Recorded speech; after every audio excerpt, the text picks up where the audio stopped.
Hey guys, the Common Man here. So this is a knife I'm actually really excited about. I got this on the secondhand market, so unfortunately I don't have any of the original packaging or anything like that. But it did come in honestly perfect condition. It is just like new, so I am confident this is going to be a very good representation of what you get straight out of the box as far as just the knife is concerned. So I had my eye on this for quite a while.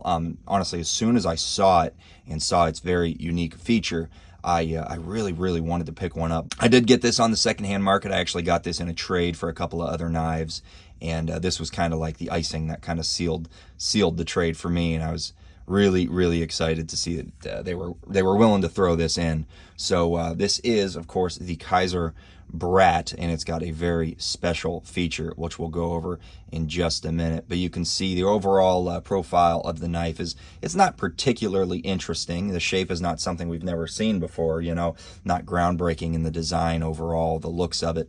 And in all honesty, this blade shape, I'm not usually a huge fan of this. It's got a lot of belly, kind of a taller profile blade, but not too tall. That's not so much of an issue, but definitely a big belly on that drop point there.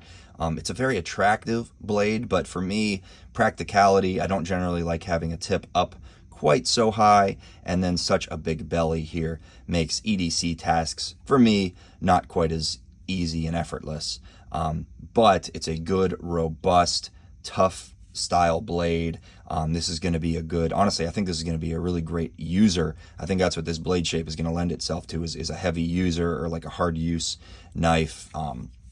But you can see it's overall design is nice. The edge is done very nicely. It's very consistent. It's Kizer. Kizer always just knocks it out of the park with their edges, with their edge quality and grind. It's very sharp as usual. Kizer, again, just does an awesome job with sharpening of their knives. And then the blade finish. The blade finish looks very good. That nice tumbled, but it's actually got kind of two different finishes going on. You can see that it's got the tumbled finish here and on that swedge, and then on the flats it's actually got like a belt satin. So that's kind of cool. I do enjoy when companies do that, two different kind of finishes, especially this here with the tumble and the belt satin. The jimping is done extremely nice. Look how far up that jimping carries too. It covers as much area as it possibly can on the spine of that blade, and it does actually lend itself pretty well to traction. It's not very aggressive and it's not done overly deep, but it is enough to give you a nice landing pad for your thumb, either all the way up here or further back, and then it kind of ends where that swedge begins. So really nice transition there. I think that's done very well. And then the billboarding is very minimal. You can see the Brat and Azo design. I don't think I've heard of him, but yeah, you can see they've got the Brat, the name there. You can see they've got 154 cm and Kizer. I do like the Kizer logo. I think that's a good looking logo on a blade. I like the 154. Not the biggest fan of putting the blade model on there. And then the designer, I think it's always nice to give them a shout out somewhere on the knife. And then it's also got a pretty good sharpening choil. You can see that the plunge grind is far back enough, and then the edge is down low enough for that sharpening choil to be pretty effective. You'll get several sharpenings out of there before you get up into that plunge grind. And not really any place for your finger up here. Your finger is definitely meant to stay back behind that flipper tab. And then we'll go ahead and get into the ergonomics of this guy. And it feels really good. This handle is very kind of rounded off. It is actually slightly contoured. Everything about this knife is kind of soft. Everything is softened, and I think it really is designed with the hand in mind. It's designed for ergonomics, and it's done very well. This is actually one of the more comfortable knives I've had in my hand for a while now. And then the pocket clip doesn't create any hot spots at all. It falls right in the crease of your hand there where you want it to. So you could absolutely put a beating on this knife and be very comfortable the whole entire way.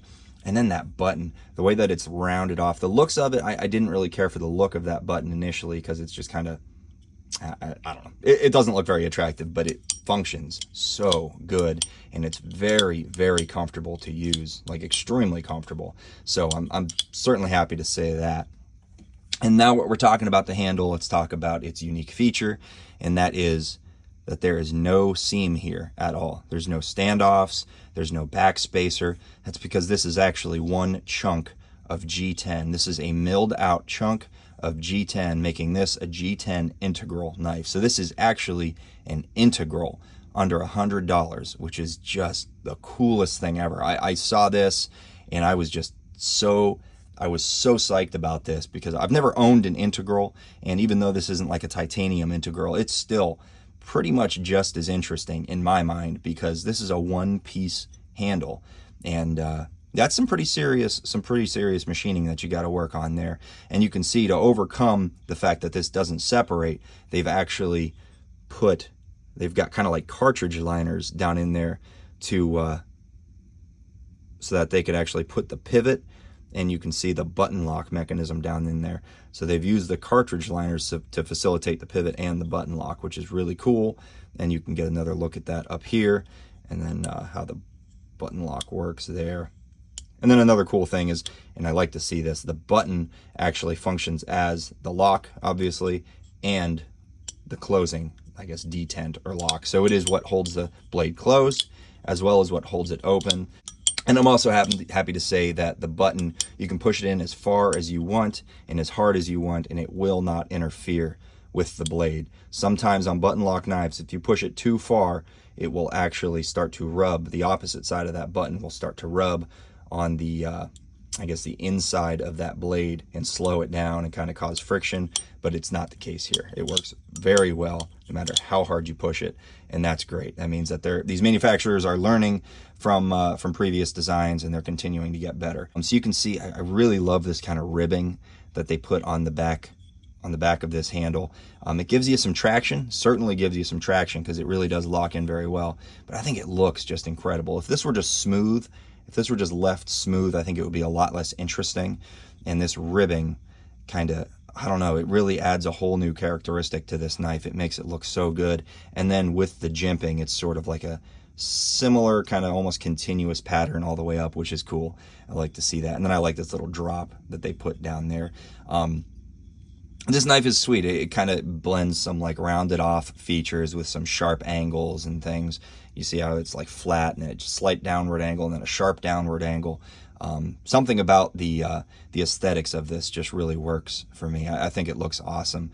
And again, the pocket clip is great. Very good deep carry pocket clip. And it is countersunk into the handle. So very functional and no flat spot on the upsweep of that clip. Let's go ahead and get a size comparison just so you guys can see. So we'll just do the classic. I've actually already got them out because I just did a size comparison. Got the Spyderco Para 3. So definitely a little bit bigger than the Para 3, but not by much. Not by much at all. And then the Spyderco Paramilitary 2. It is just a little bit smaller. So honestly, it's almost exactly in the middle. Might even actually be a little bit closer to the Spyderco Paramilitary 2. But a very good carry size. And we'll do just two more Spyderco Delica. Can you tell that I really like my Spydercos? And let's actually get this here. We'll do a budget knife, one that a lot of people will be familiar with, and that is the Civivi Elementum. So you can see the Delica and Elementum are very similar size knives, almost exactly the same size, and the Kizer Brat's just a little bit bigger. So I would honestly call this kind of a medium to almost a larger knife. Because of its design and because of its blade shape, I think this thing is actually going to be a really good heavy use knife. I think this is going to be a good hard use knife, something that you can carry with you when you're out, you know, working in the yard, or if you have a job where you need a good sturdy knife and you don't want to spend $200 or $150 on a knife. I think this is going to be a great option, and it's got great one-hand operation. That flipper is just super natural. The button lock as well. You can deploy and close the knife without even changing your grip. So, you know, deploy it. So you could deploy it, use it, button lock, close, and that's it. Very natural in the hand, and honestly very satisfying to use. So that's that, guys. That is the Kizer Brat. Like I said, right around $80 to $90 brand new. I think it's well worth the money. You get that very unique integral G10 design, which I've never seen before. And honestly, I really hope Kizer does some more like this. I really hope they take this design and I don't know, give us some different blade shapes, some different handle profiles, and really kind of just keep on going with this whole idea, because I think it's a really cool idea. I'm excited to see what they have in store for the future. So thanks, guys. I appreciate it. If you liked the video, please leave a like. If you have any comments you'd like to leave, drop those down below. And if you want to see more of my knife content, please consider subscribing. Thank you.